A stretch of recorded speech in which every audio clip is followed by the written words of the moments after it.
we have to really escalate the noise we make so that we'll be heard.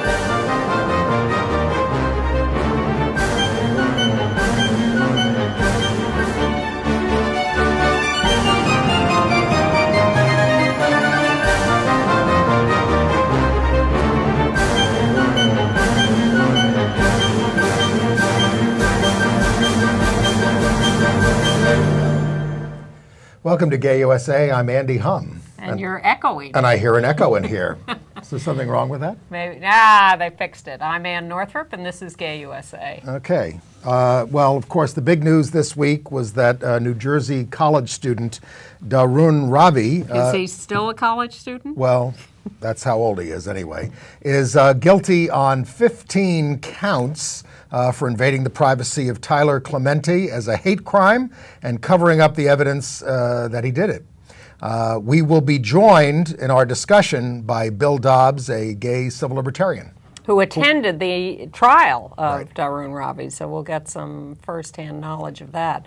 And the question of the week, has the virulently anti-gay National Organization for Marriage reversed course by saying it's backing civil unions over marriage in New Hampshire? I think we know the answer to that question, but we'll go over the details. President Obama, the likely Democratic nominee for president, has come out against the anti-gay marriage amendment in North Carolina that is set for a vote on May the 8th. Michelle Obama spoke out for a Supreme Court that will support who you love.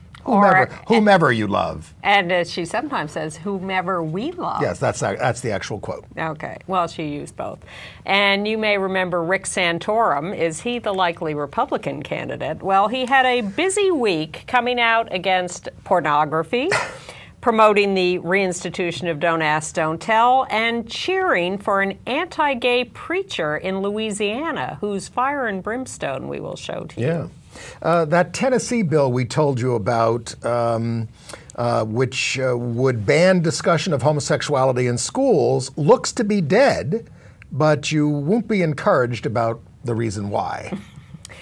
The president of Liberia, a Nobel Peace Prize winner, was asked about laws on homosexuality this week, with Tony Blair sitting next to her, refusing to take a stand. Andy and I have some different interpretations of this. But we turn to the topic of the week, which is... the Darun Ravi trial. Right. Now, we want to introduce this by showing you... Well, first, let's have... This is Bill Dobbs, who is sitting here with us. Hi, Bill. Nice to be here. But we're going to start with a little summation of some of the issues that CBS Sunday Morning did this last weekend. We thought it was a good, valuable piece. So we're going to take 3 minutes of that and show you that before we start talking about it. This is Erin Moriarty. The swastikas, there are about 15 or 16 of them. They think somebody wrote KKK. It was once so black and white. Swastikas spray painted on walls. And destroying America. Crosses burned on lawns. When civil rights workers were killed in the 1960s, it was called a hate crime. Whether it was the dragging death of James Byrd by 3 white supremacists in 1998, It is a story of a vicious crime of hate. or the brutal torture that same year of 21-year-old Matthew Shepard because he was gay. It was a brutal attack on migrant farm workers. Most of the nearly 10,000 hate crimes documented every year involve violence or a threat of violence. On count 8, the bias intimidation, we find Until this. because of sexual orientation, guilty or not guilty. Guilty. 20-year-old Darun Ravi has become the latest to be convicted of bias intimidation or hate crimes. In his case, targeting his gay college roommate, Tyler Clementi. What makes this case so unusual is that the weapon was a camera on Ravi's computer. In September of 2010, Ravi used his webcam to twice spy on his roommate when Clementi brought another man into their shared dorm room for a sexual encounter. Ravi later tweeted his friends about what he had done. I saw him making out with a dude. And later even invited his friends to watch. People are having a viewing party with a bottle of Bacardi and beer. Or not guilty. Guilty. Ravi's actions might never have become public except for what happened next. Tyler Clementi committed suicide by jumping off the George Washington Bridge. But Daroon Ravi didn't know for sure what his roommate had done when police interrogated him a day later. Is it safe to say you invaded his privacy? Well, yes, but... Okay. That's what you did. Yes or no, it ain't a but. Either you did or you didn't. I mean, I didn't realize it was like something so private. Exactly. It was my room also. The case sparked international outrage, and Ravi was charged with 15 counts of invasion of privacy, bias intimidation, and witness tampering.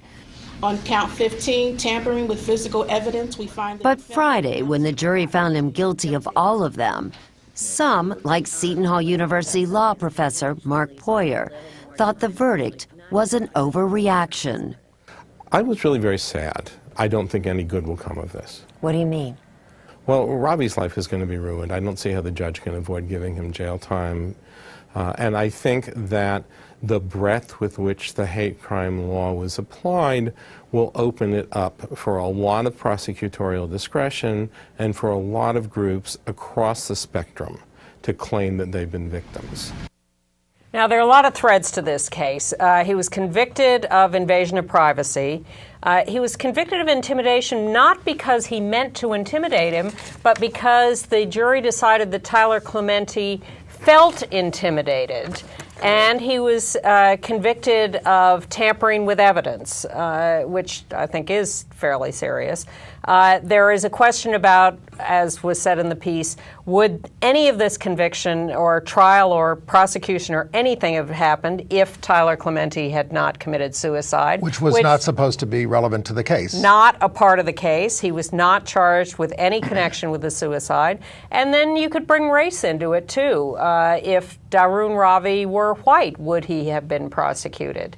And he also turned down a plea deal that is perceived as having been, no jail time, no potential deportation back to India, which he was taken from when he was about 2, and just some community service, but a conviction on his record. So a lot of things. And maybe if you could start, since you were there at the trial, by saying, were you surprised by the verdict?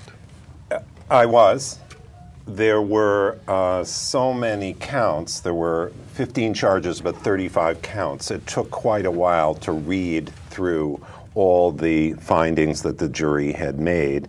And I think it's helpful to go back to the beginning because the initial reports had a lot of inaccurate information, that there had been a recording, that it had been broadcast, that it involved sex, and that suicide was caused by those events. Right. And it sounded so compelling that the public quickly got outraged, and quickly Ravi and his friend, Molly Way, were indicted for invasion of privacy. Felony charges in New Jersey. Let me just ask, Yep. and we know that that's not what happened, but what was Tyler Clementi's perception of what happened is partly what's at play here. I mean, did he think that his sex life was being broadcast to the school? Whatever Tyler may or may not have felt, the initial indictment of 2 felony counts against Way and Ravi 6 months later, because of a lot of pressure by gay advocacy groups, frankly, resulted in a very long indictment, this 35-count, 15-charge indictment. And suddenly, an episode got magnified, and whatever efforts the prosecutor, the defense attorney, the judge made to keep the suicide out of the courtroom, because there was no charges related to the suicide. There is nothing but a riddle that remains about the suicide, but nonetheless, the suicide cast an extremely long shadow that was always in that courtroom. My opinion, if Clementi was alive, this likely would have not been a matter for the criminal justice system at all. It would have been worked out on campus. There might have been there might have been some discipline. But the point you raise, Andy, is about the technical details of these hate crime statutes. Mostly lawyers understand them. What we, the public, usually know about them is there are these things called hate crimes, and we need special laws to deal with them. What is not very well known is the way that those laws work. And frankly, as these prosecutions mount, the problems with them are becoming more obvious. Well, isn't this case, in fact, a sort of watershed in applying hate crimes laws and thereby escalating potential punishment in a case where there was no physical violence?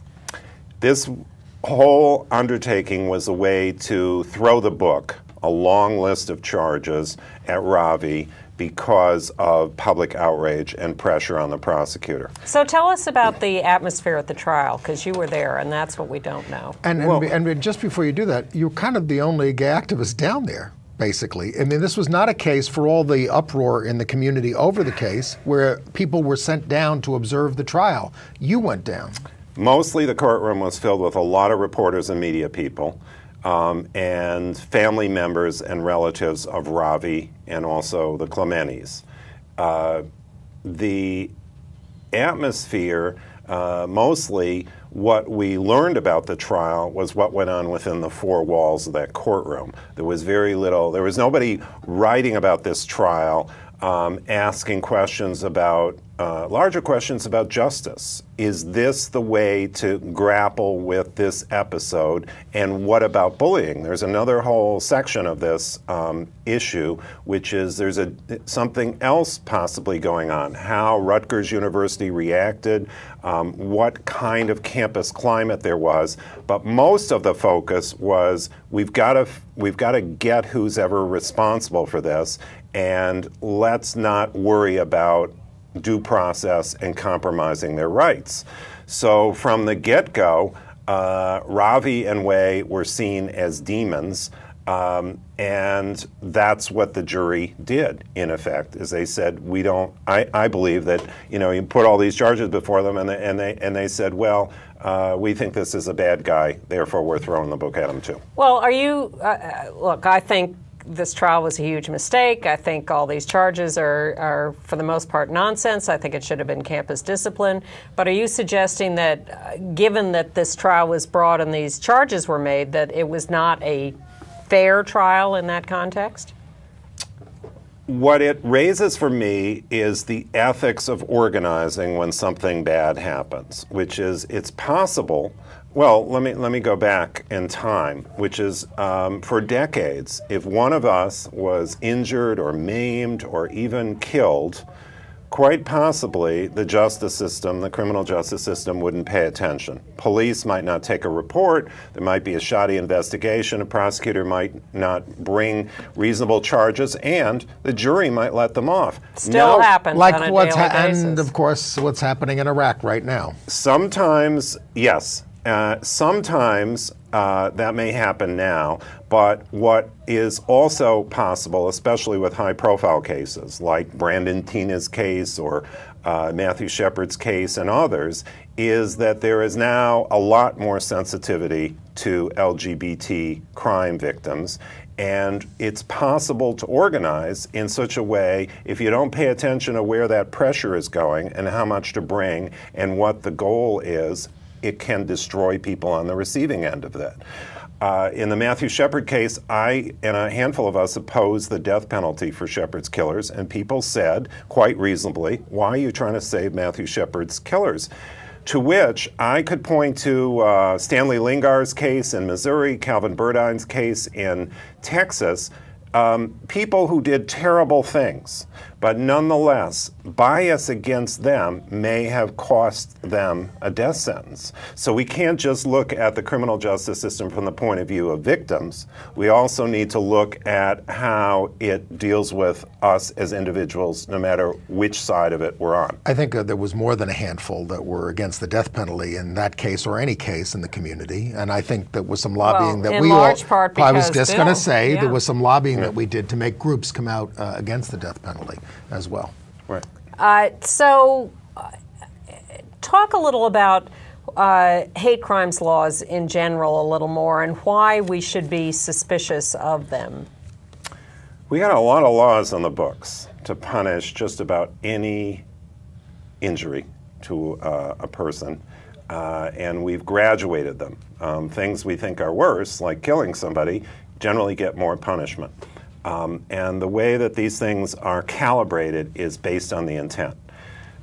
Intent sounds similar to motive, but it isn't. With hate crime law, we get to bring motive into a case, and it's a little complicated to describe the way this works because, again, lawyers are sensitive to this stuff, and we haven't really learned it as a public. What happens is victims suddenly become more important than other people, some victims. If someone breaks my jaw and says some magic bad words, suddenly my jaw might become more important than another person's jaw for whom those magic words were not heard. So the idea of equality before the law is smashed. That's on the victim side. On the defendant side, you get to bring into the courtroom, the prosecutor has a new weapon, which is who a person is, what their beliefs are, what they're thinking and why, which is much different than the intent. So we're not just prosecuting for misdeeds, we're prosecuting for who somebody is and what their character is. Part of look, I lobbied for hate crimes laws in the old days. I have many misgivings about the way they're being implemented now. But at the time, it was about things like, and you could explain it with like the swastika written on the church or on the side of the supermarket, had a qualitative difference from just graffiti putting your name up on the side of the building. They're the same physical act, but the other one was meant to intimidate the community. Hate crimes were things like, let's just wait for the first black person to come down the street and whack him because of that, which terrorizes the community. That was the genesis of these laws. It was a crime against the community and not against just an individual. Well, then how to explain in Boston there are presently 3 lesbians who are being charged for attacking a gay man, and they face hate crime charges. I think it's possible for lesbians to have hate against gay men. It is possible, but some of this stuff is really straining our sense of what a hate crime is. Well, I have very mixed feelings also about hate crimes laws, but the case you cite, if lesbians start beating up a gay man and calling him a faggot while they're doing it in tones that are clearly an expression of hate against a community, then I see no reason why that wouldn't fit under the hate crimes laws as much as anything else. If somebody breaks my ribs, I have a good idea they don't like me. I think you're not answering the question about an attack on the community as a whole. Well, that's an interesting and a powerful argument. And one thing to remember about crime is that it touches very deep nerves. It's easy to get people upset about crime and the fear of being a victim of crime. I noticed that years ago in my building, someone was mugged in the vestibule. Suddenly everyone in the building was on edge for the next month. And then I thought, well, this wasn't a hate crime, it was a robbery. It was targeting somebody who may have had some, $50 in their wallet or whatever it was. That the nature of crime is not much different from hate crime. In other words, some of these things, like, yes, a swastika might upset people more than the vandalism, but then you get to use that same kind of law against people who years ago spray painted something in front of St. Patrick's Cathedral. Right. Now let's go back. Let's go back to this case and what new ground it breaks in terms of this. This idea that if people perceive, if the person you did it to perceives it, even though you didn't intend it or anything in terms of hatred, and there was no proof really that Ravi hated gay people. There was some mild anti-gay things, remarks, that kind of stuff. He was not a vicious anti-gay bigot. This thing about more ignorance than hatred. Right. This thing about perception, seems to lead to, as somebody said, a paranoid schizophrenic feels that way all the time, that people are out to get him, and could start charging people with hate crimes. Well, what new ground do you think? Even paranoids are sometimes being followed. Right. What new ground has this broken that you worry about? I think what it's broken is that the justice system can be pushed around, and that it can be pushed around in such a way that we don't get justice, we get vengeance. That this result Now, the sentencing in a couple of months. Probably facing 5 years. Could face up to 10, but the experts are saying 5 probably. Well, but there's a potential for 10 years there. And one of the fascinating things about this case now is that it has really caused a lot of head scratching about what happened, what about cyberbullying, what about how the justice system reacted, what about our own community organizing in this. And what I'm seeing now is that there are numbers of gay and lesbian voices who are skeptical of this verdict and the way that this prosecution was handled. He will be sentenced on May 21st, or that's the current schedule, and different predictions. What do you... I'd love to see him get community service instead of any jail time. Well, there was so many convicted charges, though. One of the fascinating aspects of this case is why didn't he take a plea deal? Because he didn't think he was guilty, and he couldn't believe he'd be convicted. I think that's part of it. And he would have a felony charge for the rest of his life. Well, right. For a 20-year-old to plead guilty to a felony, there's actually a lot of consequences to being a convicted felon. And you know, both Ravi and Clemente were members of minorities. Clemente because he was gay, and that was a vulnerable spot for him. He was just coming out. Ravi, Indian American, but only with a green card. And that fact may have cost him something here, because the amount of pressure the prosecutor put on and all the charges meant that if they were to settle it, he seemed to want a felony conviction, him to plead guilty to a felony, very serious consequences. So he had to balance possibly going out of the country, getting kicked out of the country, and a felony conviction, and losing his being a student at Rutgers, versus the second time the prosecutor made an offer, there was no jail involved. Right. I have to wonder if that wasn't a signal that their case was really weak. But once you get inside a courtroom and there's a jury, there's great jeopardy. Well, we'll see what happens on appeal, too. I was fascinated by his interrogation where he said it was my room, too. Yeah. I didn't think of it as such an invasion of privacy. And he tried to make a thing that I was also concerned about, the stuff in my room. I don't know if that was true. I think he was playing a very vicious prank. I think he was playing an innocent prank, but that's innocent? Me. Yes. How would you feel if your sexual acts were broadcast to the world? I wouldn't be bringing a sexual partner into a shared dorm room. Well, but you know. But that's a whole other... By the way, you saw MB, the sexual partner at the trial. Any impressions? This is the 32-year-old. Observation? Now 32 well, that he, you know, I also want to add, there is an dating. interesting way that race swirls here, because Ravi, you know, on one side of the courtroom, there were a lot of Indians, and on the other side of the courtroom, a lot of white folks. Shortly after this episode burst into public view, I noticed on message boards quite ugly racist and xenophobic sentiments about Ravi and Wei. So for all the, you know, high-tone, almost self-righteous talk about homophobia was used over and over and over in that courtroom as a term and, you know, concept. There was never anything about race, and it makes me conscious of how quickly the social fabric can fray, because everyone wanted them off campus. Campus Pride even said, expel them immediately, no need to worry about a trial. But as to MB, you know, this all begs questions. Tyler Clemente grew up in a house where he couldn't be open about who he was. True, of almost he had an all older of us. gay brother. Well, this is a recent development, but his church, his school, his family. He had a terrible church. He got dropped into a straight household, straight school, and straight thinking gay church. reparative therapy church. Right. So we need to be asking questions about that. The internet proved to be a really interesting life preserver for him, because he built a virtual world from a fairly young age.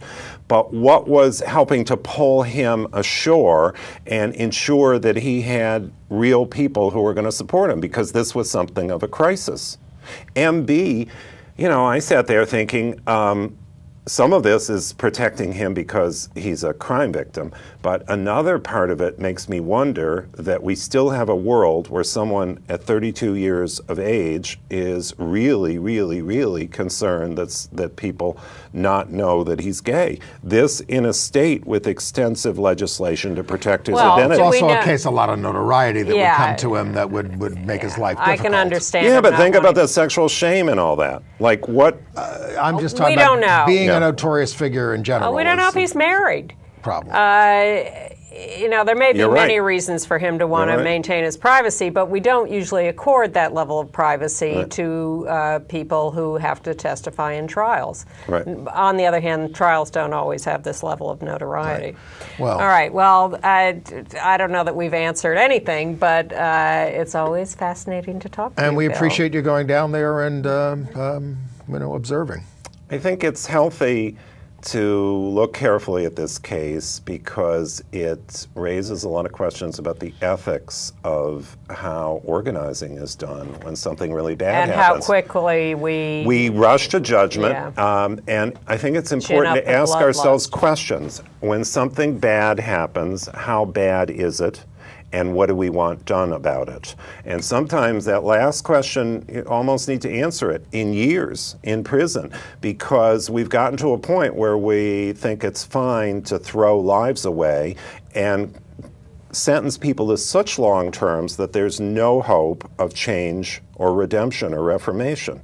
That's a mistake. And important in this case in particular to remember that we do not know the reasons for Tyler Clementi's suicide. He and Daroon Ravi was not charged with any connection with the suicide, and the people who make that leap and want to blame him for it are making a mistake. Right, but that shadow was always in the courtroom, and it was a very painful thing to deal with. This is a horrible episode. Okay, we will move on to other news, but thank you, Bill, for coming in, and we'll look forward to seeing you next time. Okay. Yep. Well, aside from the Daroon Ravi trial, the big news of the week, as always these days, is presidential politics. And I think we're particularly appalled as Rick Santorum goes farther and farther to the right. He was at a rally at an Illinois gym this week. We're taping before the results of the Illinois primary, and two men got up and started kissing. They called attention to themselves. The crowd started yelling, chanting USA, USA, and they got thrown out of the rally for Santorum. But that may not have been the worst example of what happened. The worst is probably him being at a rally with Reverend Dennis Terry, who was, I believe, the pastor of Tony Perkins. Yes, from the Tony was there too. Family Research Council at the Greenswell Springs Baptist Church, or he's the pastor of that, in Louisiana on Sunday. And this guy was talking about how this is a Christian nation, we don't worship Buddha, we don't worship Allah, all those guys. We're not allowed to mention their names. But he also went on, and Santorum is sitting the whole time clapping and nodding his head and praise the Lord. And listen to what this pastor, Dennis Terry, had to say about a couple of social issues. Listen closely. Now hold on for just a moment. As long as they continue to kill little babies in our mother's womb, somebody's got to take a stand and say, it's not right. God be merciful to us as a nation.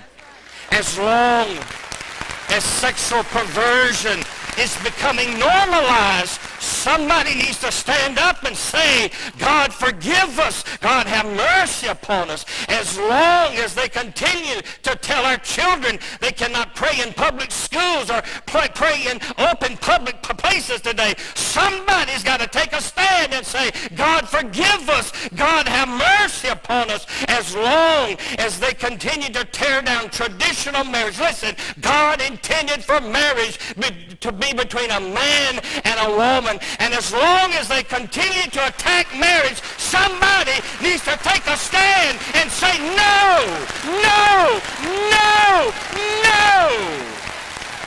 Sounds like Fred Phelps. Well, this could be the next president of the United States, folks. So watch out. Well, he's trying to have it both ways, though. The news media were rightfully appalled by this and questioned him directly about it. At least they're getting hip enough to ask the questions. And he said, "Oh, you know, America's for everybody, and I'm not trying to kick out non-Christians." When somebody starts talking like that, you need to leave. I left this show once when someone was making some terrible remarks that I thought were borderline racist. Really? Well, it was a variation of one of Lou's shows that he did. It's a long story. I'll tell you later. But some people didn't talk to me for a long time after that. But that's what you have to do. You have to get out of the hall sometimes. Okay. Santorum also promised to reinstate Don't Ask, Don't Tell again, which he's already said. And he wants to completely stop pornography. You know, good luck with that. Well, I'm saying if all of you out there who have ever looked at pornography promise not to vote Republican this year, I think we can pull this election I'd like to think no one who's watching this show is silly enough to consider voting for Rick Santorum, but I shouldn't make assumptions. Meanwhile, our pal Republican out-gay presidential candidate Fred Karger beat Ron Paul in the Puerto Rican primary. Ron Paul had 1.22% of the votes, and Fred had 1.43% of the votes. Now, you think things aren't getting any better? We even have an out-gay candidate for the legislature out in North Dakota. His name is Joshua Bashi. He's been an editor of a gay paper out there and things like that. He says, I just happen to be gay now. Well, you're a gay activist. Come on. And he's running out there. In fact, his column was called The Gay Agenda. And the New York Times Sunday Magazine did one of their little full-page interviews with Tammy Baldwin running for Senate in Wisconsin. She, deflects lesbian questions to I'm here for the people of Wisconsin and the economy, but she's very out and very good and terrific. And we've got an out-gay, the first out-gay federal judge outside New York. Michael Fitzgerald approved on a 91-6 vote. They finally let some of those go through there in the Senate. He's going to be on the U.S. District Court of Central California. And our president, unlike Rick Santorum, has been doing some pro-gay things. First of all, the state dinner for David Cameron last week, tons of gay people there, some with their same-sex husbands, wives, some with their beards, like Ed Koch. Some with opposite-sex guests. But sitting at the head table with Obama and David Cameron was the new head of HRC, Chad Griffin, and his partner, Jerome Fallon. And the gay philanthropist Tim Gill was at the dinner, and he comes up on the receiving line to Cameron, and he goes, you think we can get this guy on board on same-sex marriage? Pointing to Obama. Who's standing right there, and Cameron says, we were just talking about that. So I don't know what they were talking about, but the president is evolving on the issue. Well, he put out a statement last week about the proposed constitutional amendment in North Carolina, which is an anti-same-sex marriage constitutional amendment, and people have been wanting him to speak out. He spoke out against Prop 8 in California when that was He's up against for a vote. all these amendments. So he is against the North Carolina amendment, which is good news. This is the one that's going to be voted on May 8th. The California Democratic State Party also announced that they want to get involved in North Carolina and help defeat it. It's like foreign aid. California is going to help North Carolina. Well, that would be nice. And, Ted Olson is headed there on April 1st. I'm headed to hear Ted Olson tonight. Walls. But this week, after we tape, but before you see the show probably, New Hampshire is scheduled to vote on the latest proposal to repeal same-sex marriage rights in New Hampshire. Now, there are strange things happening there. The proposal keeps changing. Will it reinstitute civil unions, or will maybe they drop that and just call for a non-binding public referendum on the question? The National Organization for Marriage is speaking up and saying, yeah, we should vote for the civil unions proposal, which is really just a smokescreen for them to get rid of marriage. They don't really support civil unions. Right. But John Lynch, the governor, is going to veto whatever they do. But the question is, can they override his veto? Well, and that is up in the air. But here's the new question. Will they just go for the referendum vote at the moment so that they can wait till next year when presumably they can replace Lynch, who will be out of office then, with someone who will not veto a marriage repeal? Maybe we can replace them. Exactly. We need to replace that legislature up in New Hampshire. Folks, you've got to pay attention to who's in your state legislatures. That's where a lot of bad stuff is happening these days. And Michelle Obama is pointing out that you need to pay attention to who's on the Supreme Court of the United States. She is making a lot of campaign appearances these days, and one thing she is talking about is the need to keep President Obama in office because we need a Supreme Court that can So succeeding generations can love whomever they choose, is her line. Yeah. Nice that we're a positive message in the campaign. We're so used to be the scapegoat. Well, and of course, the big question, at least that we were reading about online this week, is what are the odds that the president is going to issue this executive order covering contractors' non-discrimination on the basis of sexual orientation and gender identity? And people think it's a toss-up of whether the campaign will do that. I'm not optimistic. Okay. Because I think that's taking a chance they don't want to take. I thought it was going to be our gay pride present this year. This could be our bet for the year. Okay, let's make that the bet. Okay. I say it'll be our gay pride present. And I say it will not happen before the election. Okay. $5? Sure. We're not allowed to raise money on the show, but from each other, it's okay.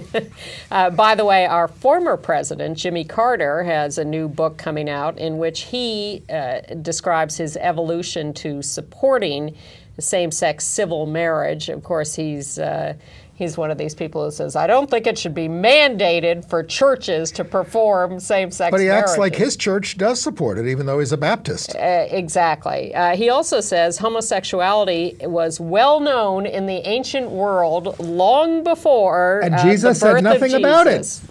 And Jesus said nothing about it, which is true if you read your Bible out there. Before or after he was born. Right.